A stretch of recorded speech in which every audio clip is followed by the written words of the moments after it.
Foster Care Nation, listen up.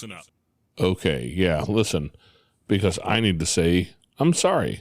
I apologize, because every episode at the end of it, I say things like, be sure to come back next week. We have new episodes every Tuesday, and for the last 5 or 6 Tuesdays, we have not shown up with an extra episode.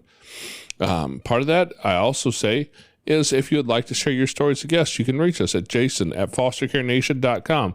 And right now, if you would like to tell your story, if you would like to be a guest, would be a great time, because I don't have a big backlog of people wanting to be on the podcast, of people with stories to tell. So it would be a great opportunity to be able to jump in and tell your story. Just shoot me an email at jason@fostercarenation.com.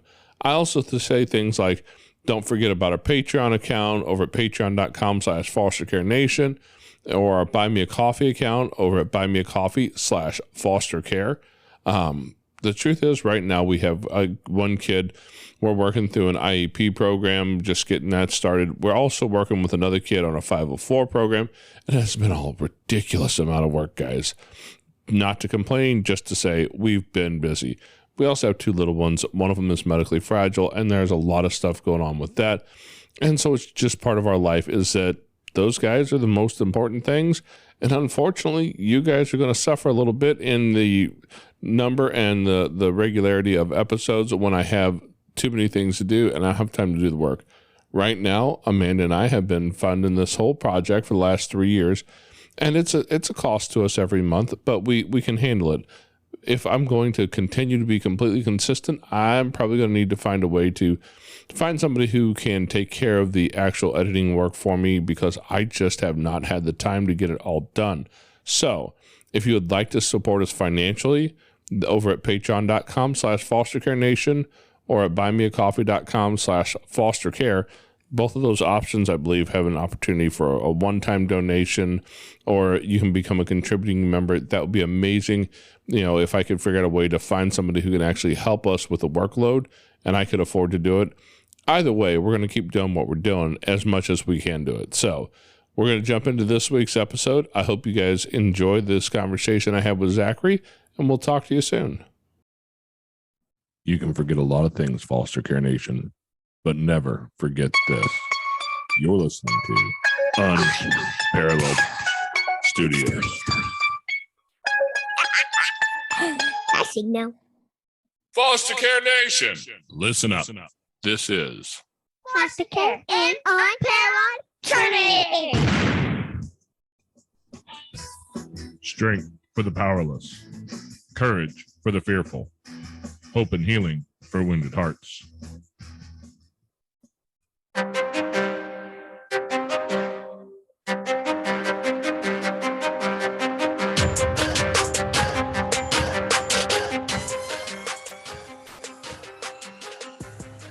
Hello and welcome back to Foster Care, an Unparalleled Journey with Jason Palmer, because there is no Amanda. Sorry, guys. Like normal, she is busy off doing mom things, and without mom doing mom things, dad can do dad things. So it's just me, and I brought a guy here again today, like I usually do, because I like interesting people. And so I found an author, Mr. Zachary Daniel. He has a book out there called Manifest Destiny. By the time this hits the podcast feed, you all should be able to go to Amazon and find his book, or Barnes and Noble, if you don't like Amazon, or wherever it is in the world that you get your books. Go look there and you'll find it. Me personally, me and the Amazon driver have a very personal relationship at this point. Like, all the Amazon drivers seem to know my house because they show up here a lot.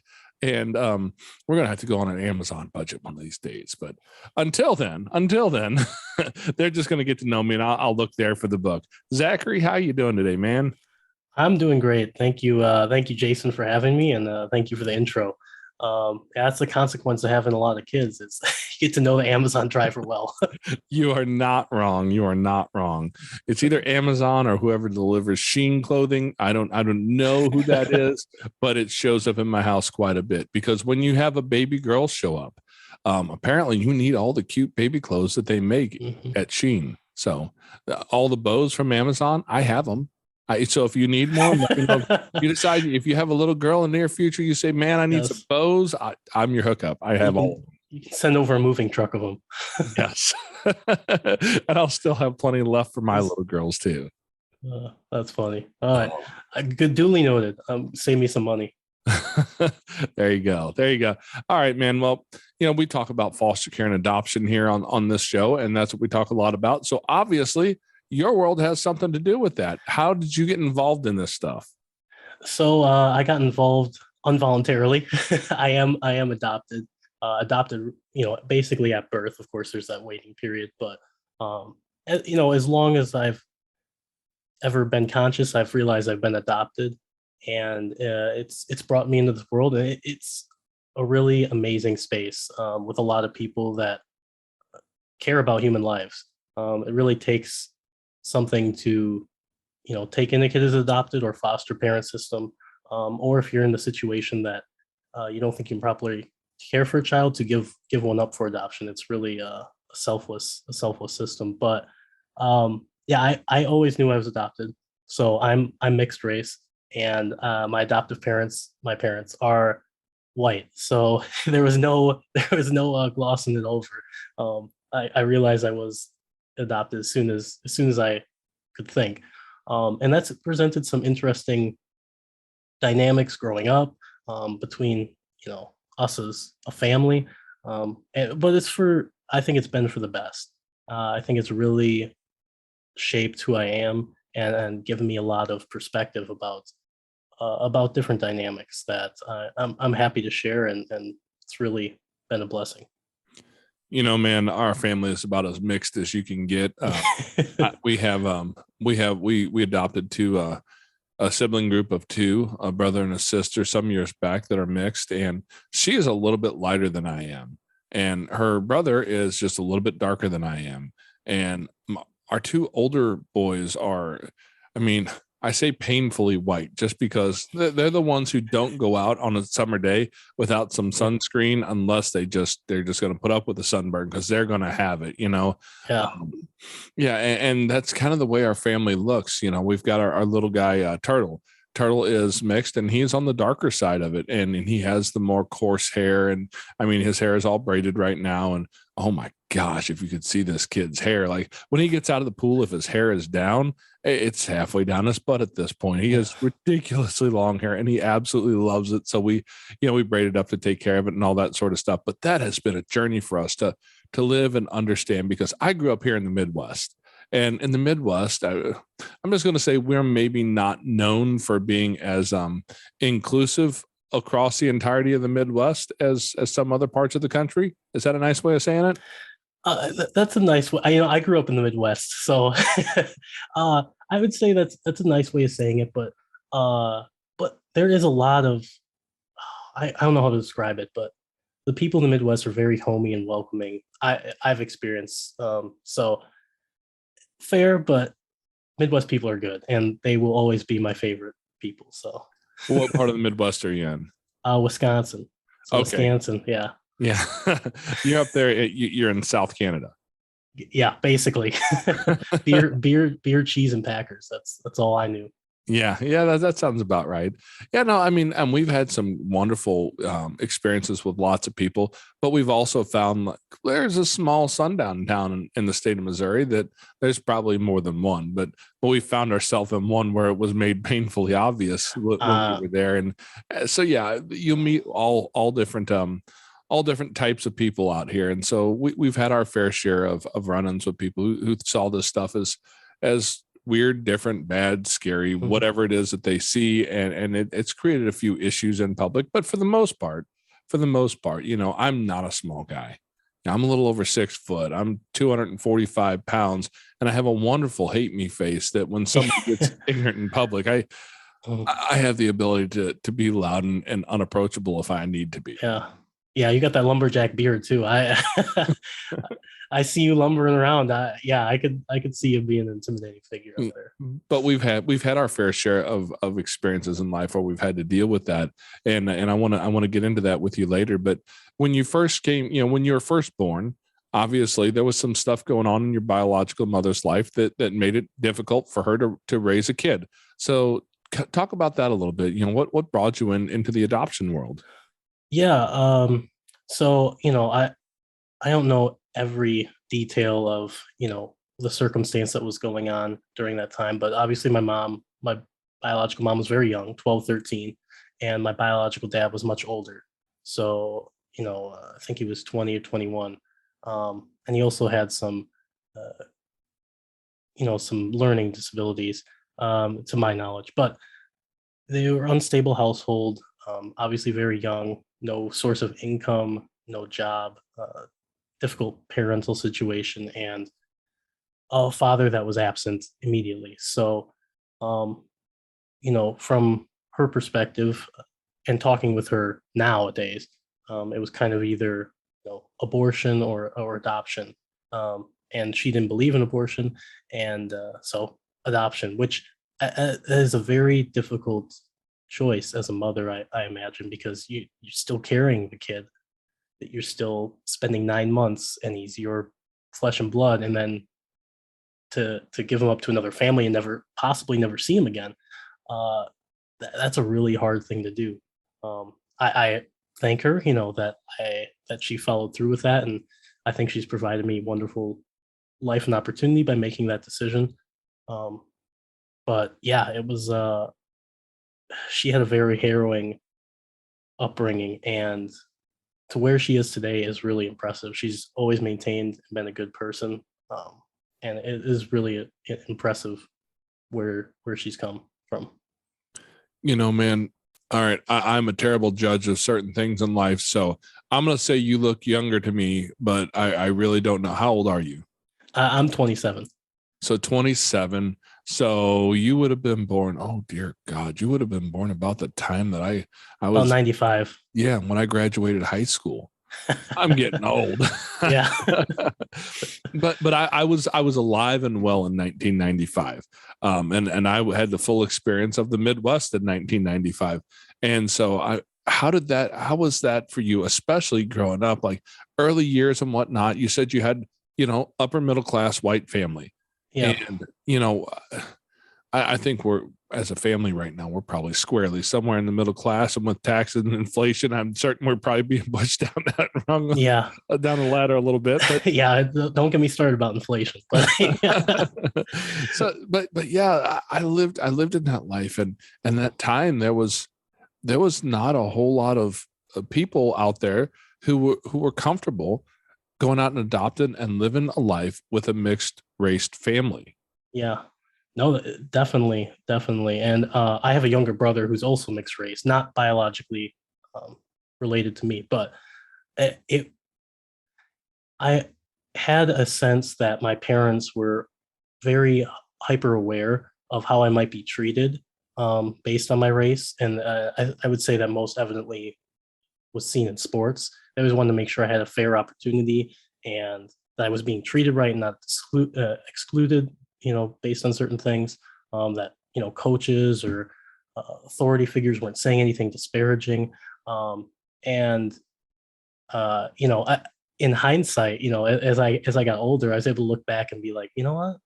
In sports, I think it kind of benefited me. If we're trying out for sport and there's one black kid and 25 white kids, anytime I do something, I automatically, it's very easy to recognize me and attribute that to me. So, but besides that, they were very hyper aware of that, and I, you know, growing up, I would say, middle school and high school is really where that dynamic of, being a different race and in my environment really started to manifest itself.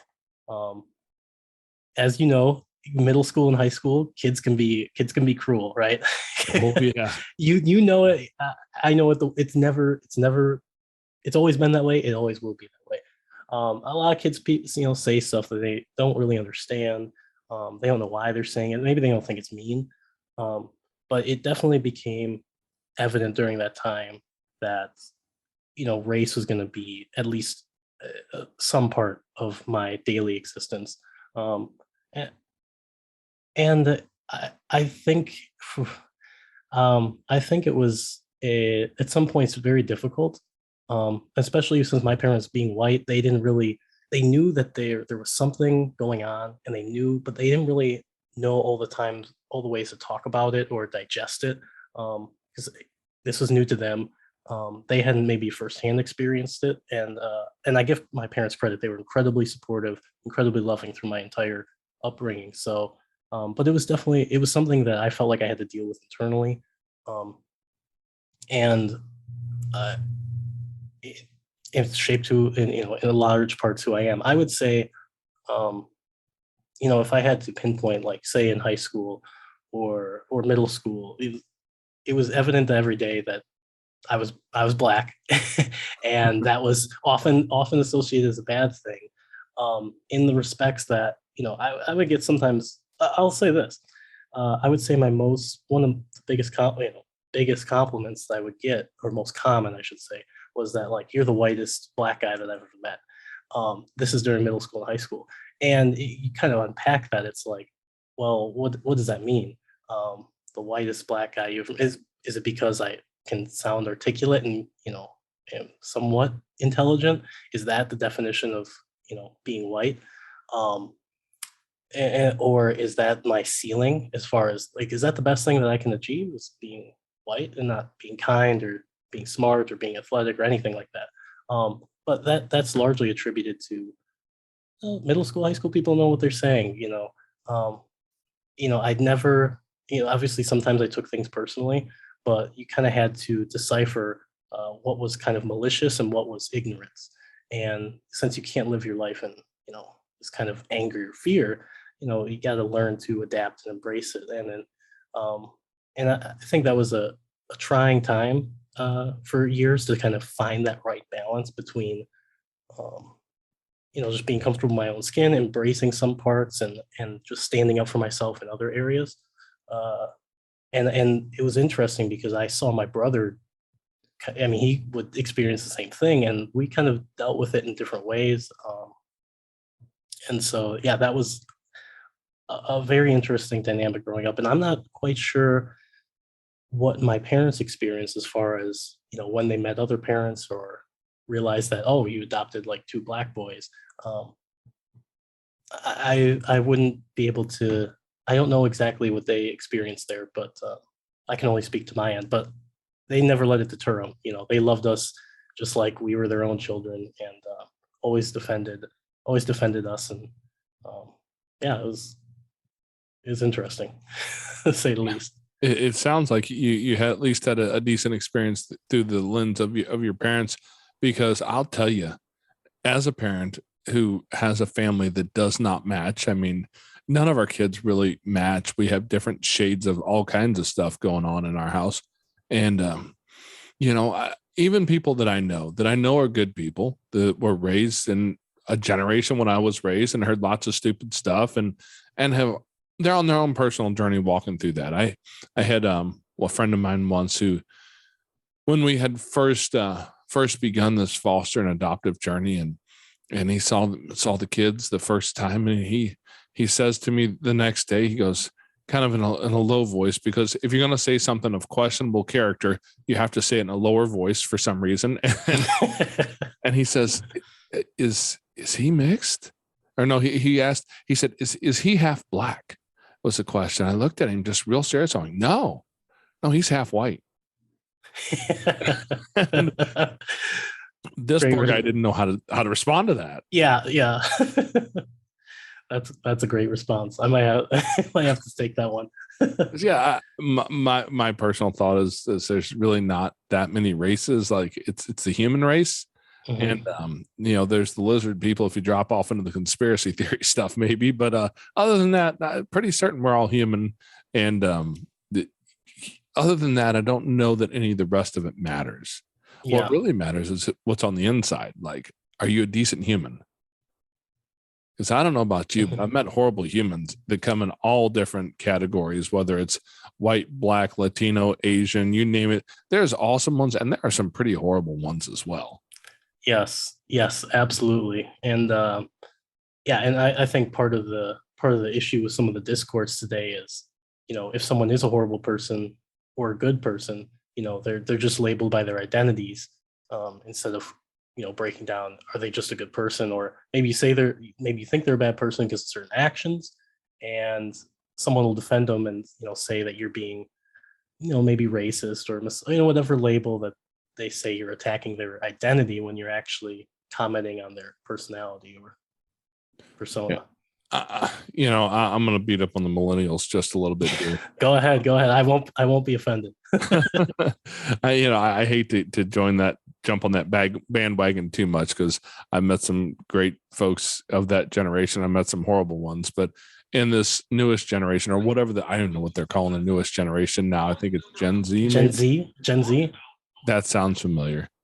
Yeah. So millennials, I'm gonna pick on them just a little bit today, just because my daughter, she is 15 years old, so probably that Gen Z category more so than millennials. But some of the stuff that I see out here in public really looks like it. It is a population of people who are primarily white, who are looking back across history and realizing some horrible things happened in the past and kind of overcompensating for that, and almost creating like the ceiling of how high you can go because of who you are. And it's still being tied to that race factor. And it makes me a little bit insane. Yes, I completely agree. It's that was the right word. They're overcompensating. It's like you can look back on history and reflect, but you don't need to. It doesn't need to be the end all be all today, right? It doesn't need to be the first value measure or judgment that you make on a person. I heard this. I heard this analogy from someone who obviously probably is wealthy, but if you're a very wealthy person and you walk into a room and there's black guys or Asian guys or whatever race of people, you don't care. They're businessmen, right? They achieved a certain level of acumen and respect and prestige based on their monetary accomplishments. But it's weird that at a certain level that exists, but not it doesn't trickle down. It seems like us at the regular level still engage with this discourse and beliefs that are kind of retrograde. Yeah, the only place I really believe overcompensation is something really welcomed would be if my boss would decide to overcompensate me. I would not complain a bit. Other than that, like, I don't know. All of us have our story. All of us have our hard part in life that we've had to overcome. And when I look to people to talk on this or to talk on this podcast, I've never once to ask about their ahead of time, well, what race are you or what color? None of that matters. As long as you're a human who's a decent human being who has a story to tell, well, then we're going to connect with who we connect with. Yep. And that story will resonate with people who need to hear it. But otherwise, the whole thing that we really need, I feel personally, and as a father of many kids, I think we need to be teaching our children is that, man, we need to teach these lessons to kids, like who's a good human and who's not. And I don't care what they look like. That doesn't matter, because there are good people, there's bad people.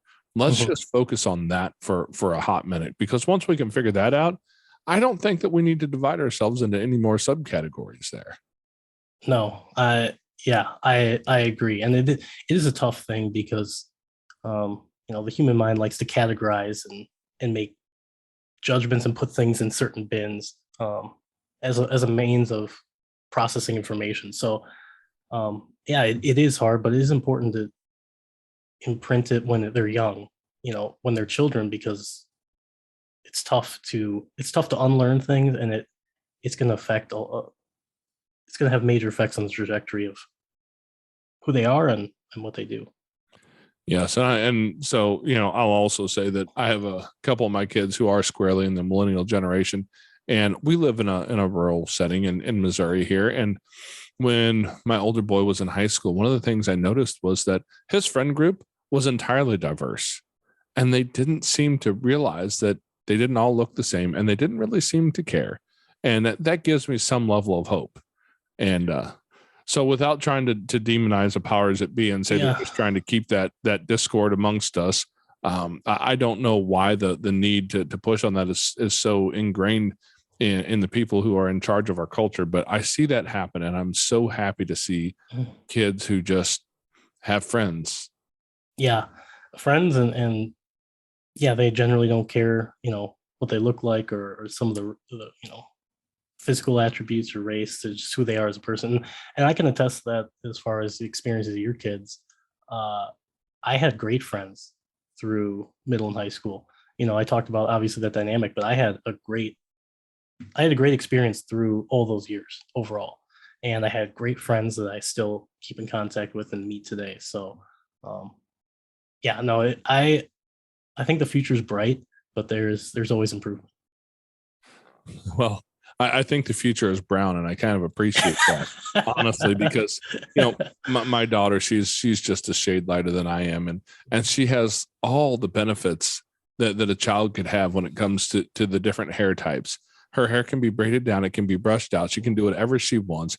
She doesn't really fight against having to worry too much about burning in the summer sun out here, and we get plenty of that in the heat and the humidity here. And like she just has the best of both worlds, and I kind of believe that our culture will be headed that way along this path somewhere. We'll have to find another way to divide up and hate each other, but yeah, we'll always find a way.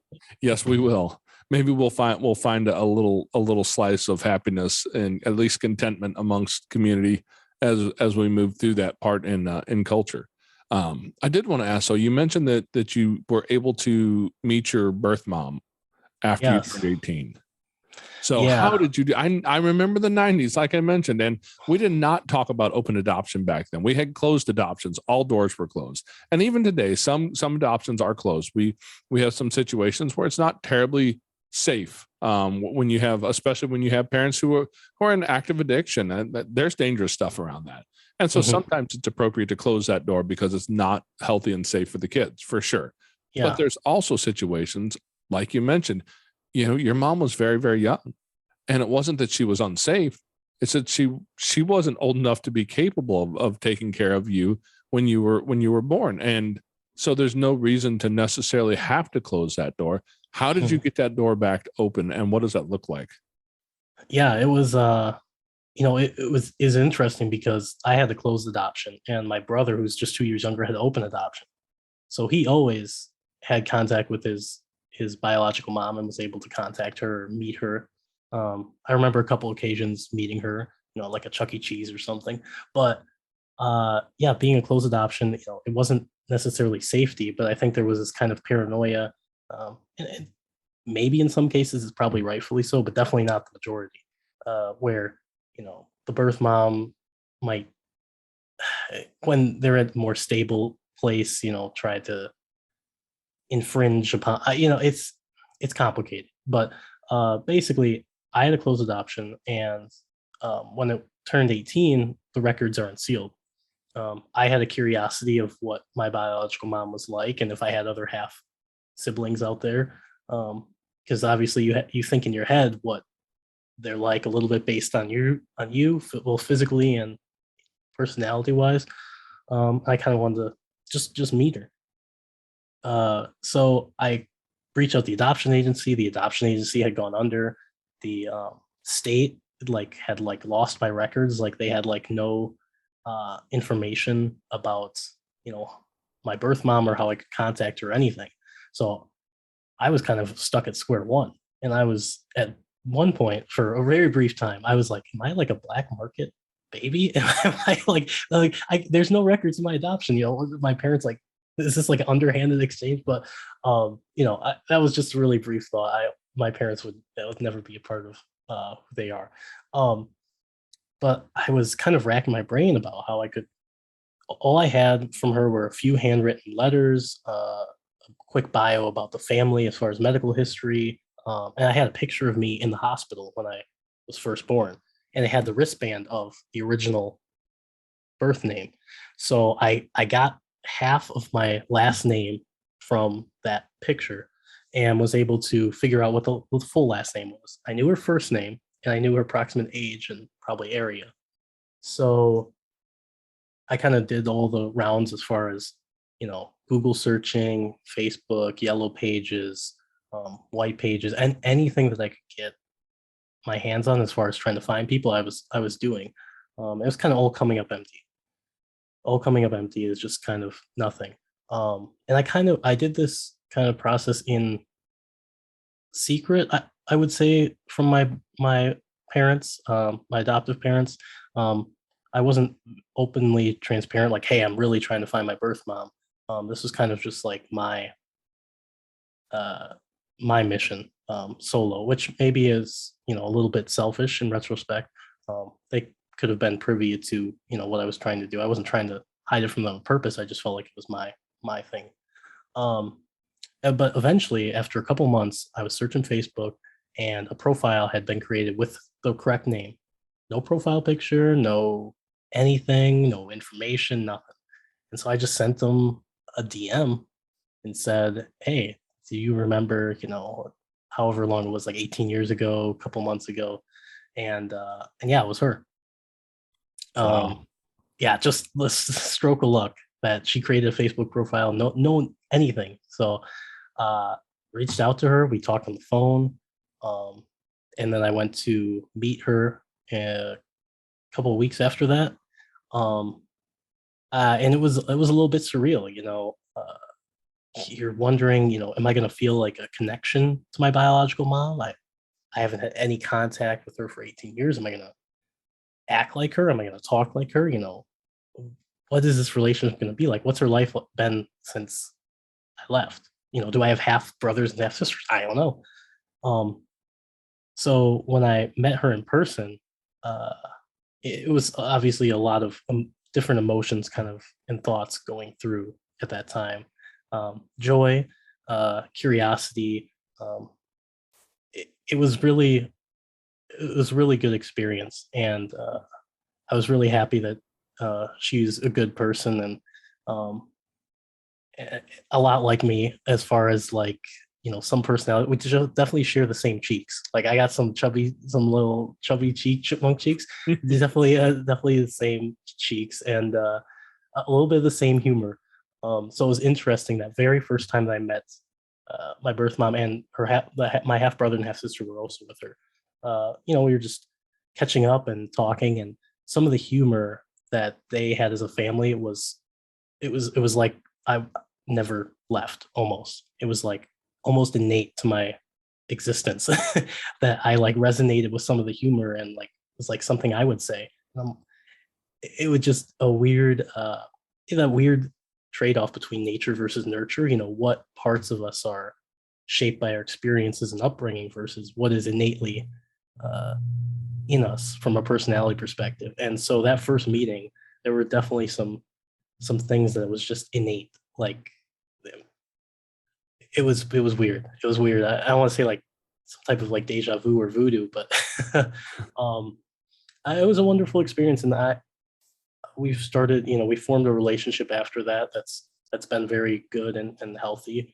I'm not gonna say it's been perfect, because reconnecting with your birth mom and she reconnecting with you, obviously there's a lot of um, emotion and time to kind of bridge there. um, I will say one thing. She really thought that I had some resentment towards her, some deep resentment towards her for giving me up for adoption, basically. A kind of like she look, or my opinion of that, she abandoned me, right? um, and so she thought I had some resentment from that, and I had none, zero. I thought what she did was very selfless, and I think she gave me, you know, different opportunities um, by doing that. So, that was something to sort through. But and meeting my half brother and half sister was also really nice and interesting. They're both awesome people. Um, but it was something. It was yeah, it taught me a lot. So Yeah, that DNA thing is it's wild how much stuff is in that little bitty piece of code that we can't even see, and how much of who we are comes out of that.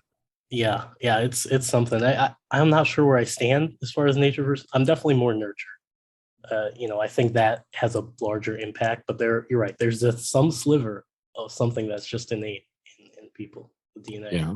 I'm not convinced that it's actually nature versus nurture. I think it's just nature and nurture. I think that it's a big conglomeration of both that gets thrown together. And talking about half siblings, if I just take the two littlest ones in my house right now, I think between the two of them, I think there are 20 half siblings that they have. Wow. Yeah. And I don't know all the details on their bio family. It's kind of going off of some secondhand information that we've gathered. But I think each one of them has 9 or 10 half siblings at least. And it just blows your mind that these kids would never get a chance to know each other in the real world unless God help us all. And we only know how often we couldn't possibly know how often this happens, but how many, especially in today's, again, you stinking millennials and, and this hookup culture world we're in, right? How many people who have unknowingly, just because their biological parents live in the same region, have run across a half sibling that they did not know they were related to? Probably a lot more than you think. Yeah, it's kind of a terrifying thought, which is part of the reason why I'm so happy to see that we have come into this world where, even if open adoption isn't a thing, there are lots of horrible things to say about social media and its effects on the world, but the ability to reach out and connect with people is there. Yeah, it's a very powerful tool, and it's put a lot of people together that could have never done so otherwise, So it is, for all its downfalls, there is some significant benefit. Yeah, there's some redeeming qualities there. My little guy Turtle actually has a half sister who we've connected to a little bit through some social media and trying to connect with her, and so that he would love to be able to meet his half sister.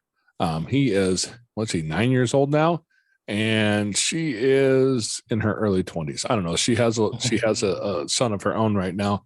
And so it blows his mind that he's an uncle at 10 years old. He probably thinks it's so cool. Yeah. Yeah. He's trying to figure out what it all means, I think. But through social media, we're able to make some of those connections and connect where it's healthy and appropriate and safe and all that good stuff. But it's amazing that these kids can have this opportunity to begin to rebuild some of that family structure, because, and I don't know if maybe you can explain this to me. I imagine that even some of the best geneticists and psychologists can't explain it yet, but that pull towards biological family seems so strong, especially in kids who know that they're adopted and know that the people they've grown up with are not their biological family.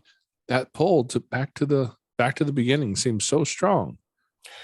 Yeah. I think it is, in some respects. I think being the closed adoption and having no contact till I was 18.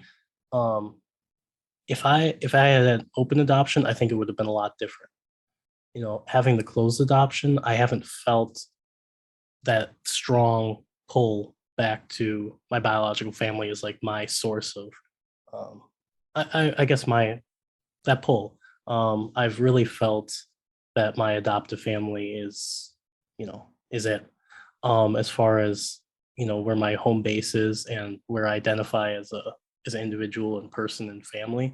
I think the process would have been different if it was an open adoption and I had, continuous contact or meeting with my biological mom. But it definitely is a pull, and I think it's healthy to have that connection to your biological family in some regards. I think that not having that and then dealing, and then also just having the no connection to the biological family, and then also just being mixed race in a sea of white. I think I had to develop my own sense of self identity and kind of like my own little island early to kind of for self preservation and just digesting everything. And I think it would have been probably healthier and better if I had some connection a little bit to biological or I've never felt that pull, but I think that's because of my situation is of closed adoption versus open. But yeah, it's definitely I think it's different for everyone in some regards. Well, as a parent of adoptive kids who don't always necessarily look like me, let's be real honest. Most of the kids are either, a little bit darker or a whole lot whiter than me. I mean, realistically, that's what we have.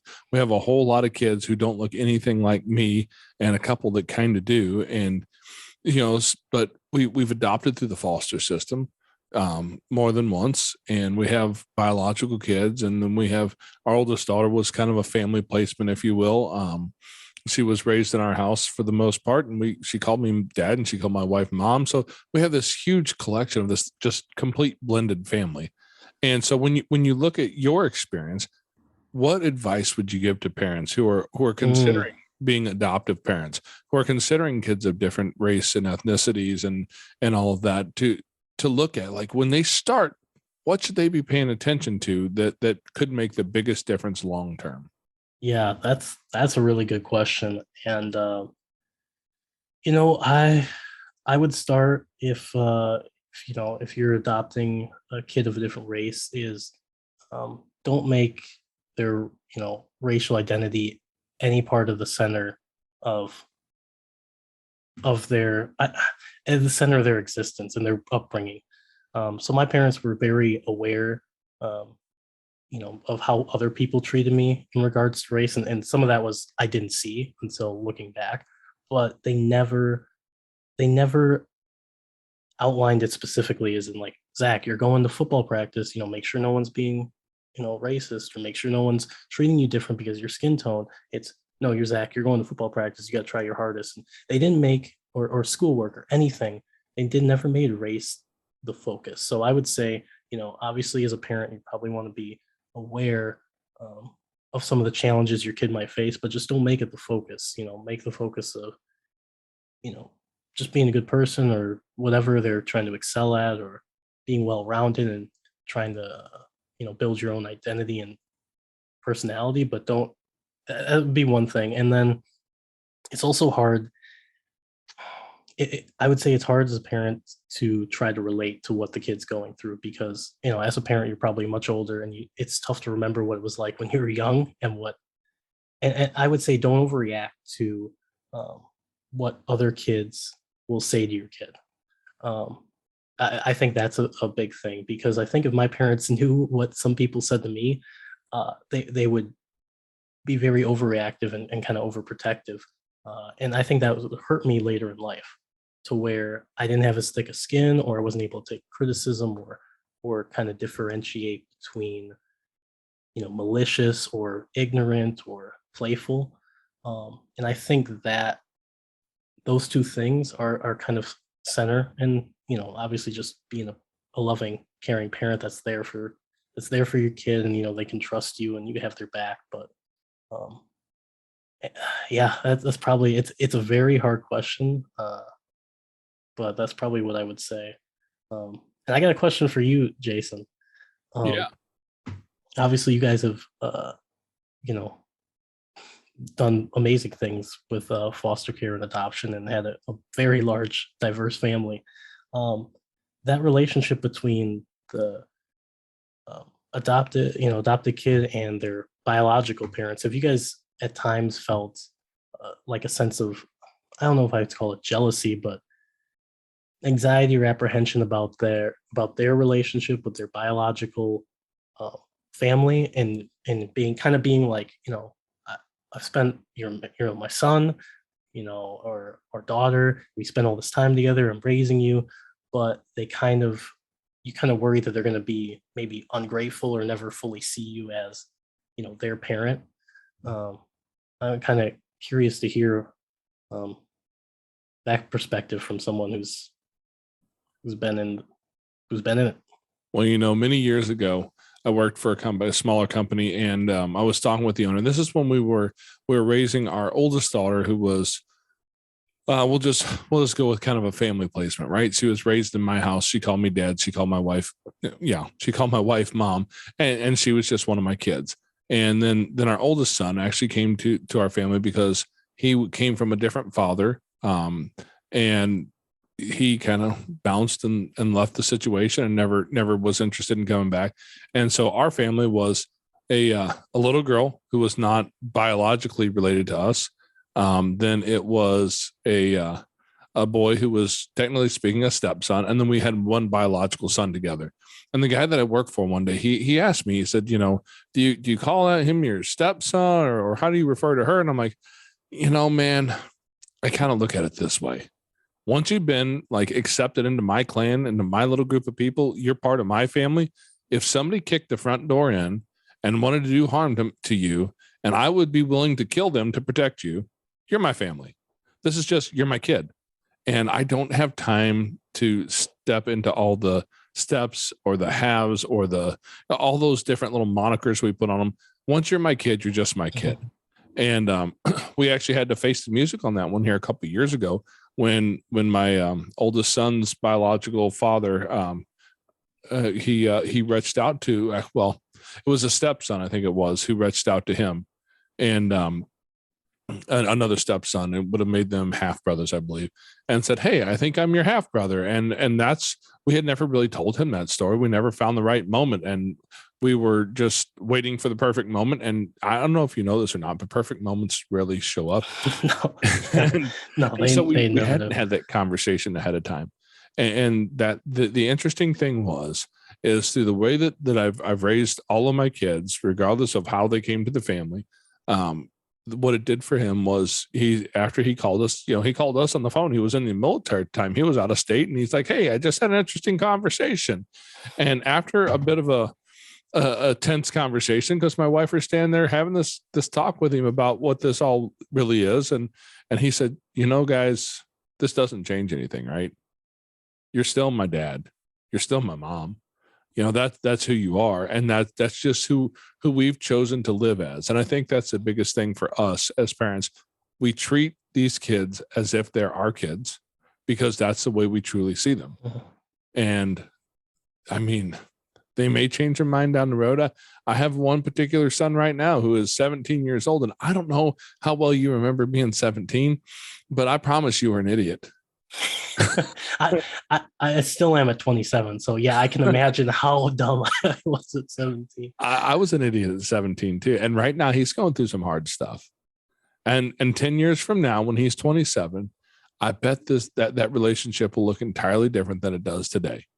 And you just have to have some faith that will come back around. Human biology says that frontal cortex does not develop until you get to about 26, 27 years old for boys, and closer to 30 for a lot of boys.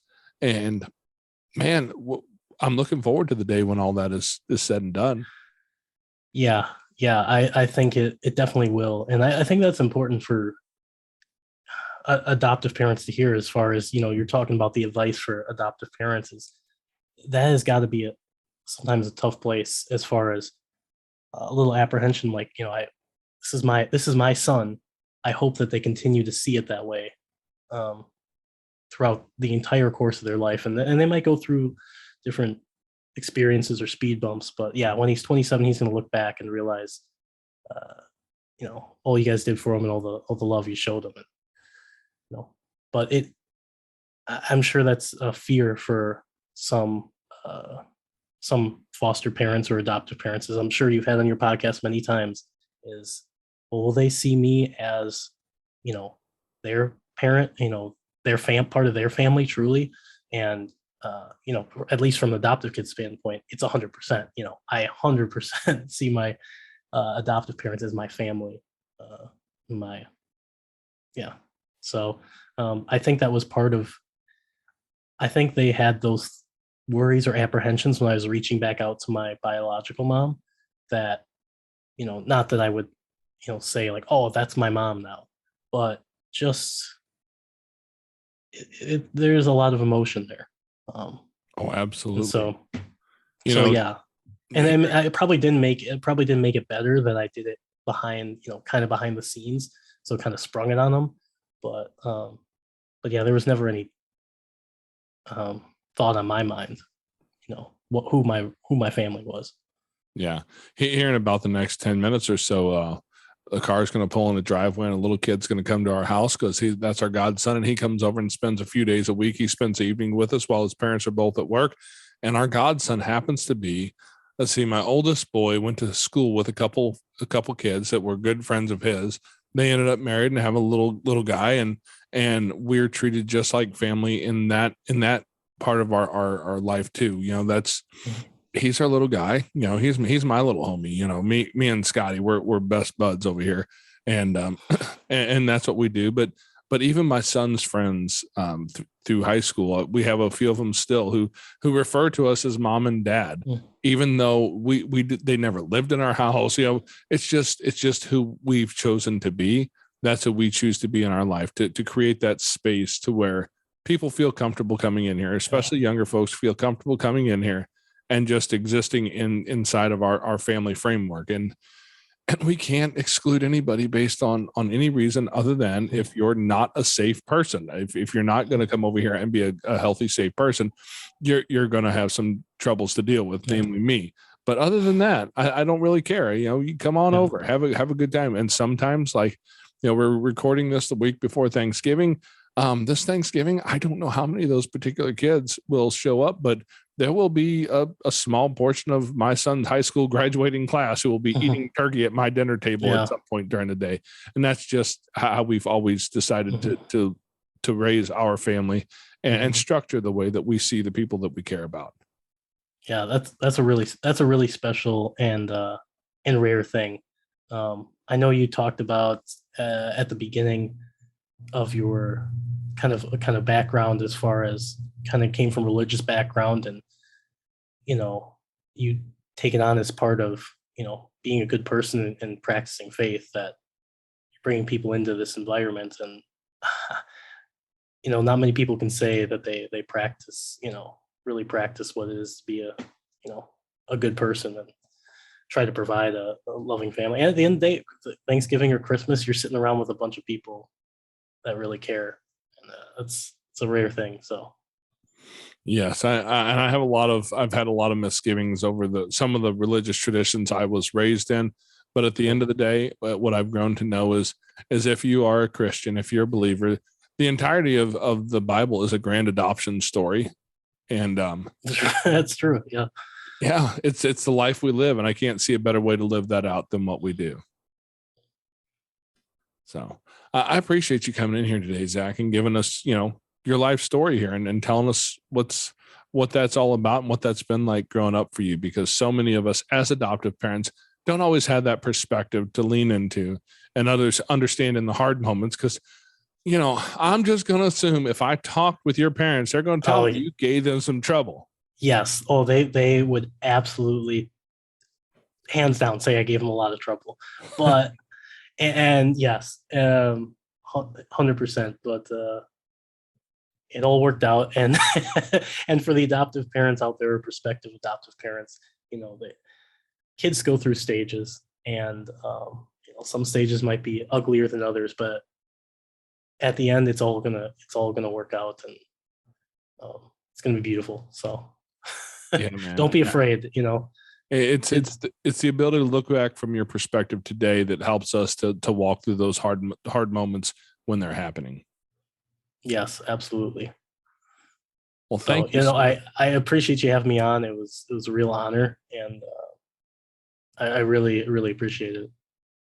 I appreciate your time here, man. I look forward to seeing where you go in this world, and what kind of amazing changes you can make in this life. Because one of the things about lives like this is that, like, you've had a whole lot of stuff given to you in life, as we all have. And now I love to see where people take that, where they go. Yeah. Hopefully, I expect a lot of good down the road. So, I have been blessed, and hope to pay it forward. All right. Well, thank you so much for your time today. Yeah. Thanks, Jason. And say hi to Amanda. Okay. And yeah, of course, if any of your audience wants to hear what rumblings I have in my head on the fiction front, then go check out my book. But completely different from the adoption. There's no adoption in that book, but it's a mystery thriller, so entertaining nonetheless. Manifest Destiny. We'll make sure we try and grab a link and throw that into the show notes, so that anybody who's listening to this, you can reach down to the show notes and go find it online. I appreciate it. So, all right, Jason, say hi to the family, and hope to keep in contact. All right. Okay, Foster Care Nation, thank you for listening to Zachary's story. Now take his knowledge and wisdom to heart so you can create love and healing in your family and community. Be sure to come back next week. We have new episodes every Tuesday. If you'd like to share your story as a guest, you can reach us at jason@fostercarenation.com. You can connect with other like-minded people on Facebook at facebook.com/groups/fostercareuj. And don't forget, we have an account at Buy Me a Coffee. It's like a virtual tip jar where you can help us fund our mission for as little or as much as you'd like. It's at buymeacoffee.com/fostercare. The links to everything are in the show notes in your podcast player or at fostercarenation.com. And as always, You are so super awesome. I think you guys so cool. Yeah. Thank you for listening. Thanks. Unparalleled Studios.